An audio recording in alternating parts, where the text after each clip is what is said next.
অবস্থান আবাহনী লিমিটেডের। দলে একাধিক পারফর্মার আছে সত্য, তবে সবার চেয়ে এগিয়ে থাকবেন নিঃসন্দেহে মোসাদ্দেক হোসেন সৈকত। মোসাদ্দেক দেখাচ্ছেন আসল ফিনিশার কাকে বলে। ডিপিএল এর এবারের আসরে সৈকত খেলেছেন মোট 5 ম্যাচ। এই 5 ম্যাচের সেরা রান সংগ্রাহকদের তালিকায় সেরা 20-এ এসেছেন জাতীয় দলের সাবেক তারকা ব্যাটার। রানের বিচারে সৈকতের চেয়ে কয়েকজন এগিয়ে আছেন, তবে স্ট্রাইক রেট আর এভারেজে সৈকত অন্য লেভেলে চলে গেছেন।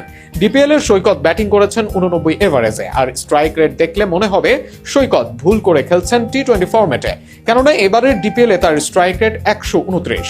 এর মাঝে এক ম্যাচে 200-র অধিক স্ট্রাইক রেটে সেঞ্চুরি করেছেন সৈকত। 5 ম্যাচের মাঝে 3 ম্যাচে করেছেন অর্ধশতক, একবারও ফিরে যাননি শূন্য ডিজিটে।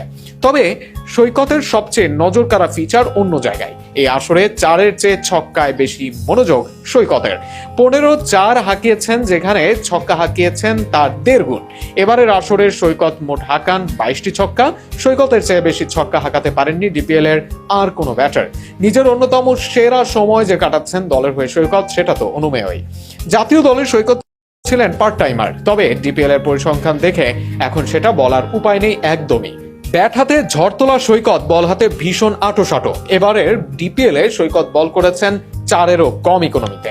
শুধু যে বল করে রান আটকেছেন এমন নয়, সৈকত উইকেট তুলে নিয়েছেন নিয়মিত।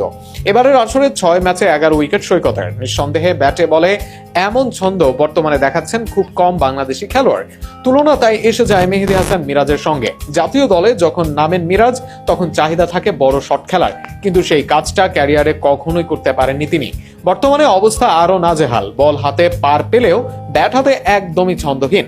মিরাজের এমন অবস্থা যখন ভোগাচ্ছে দলকে, তখন সৈকত পারফরমেন্স করে যেন সিলেক্টরদের দরজায়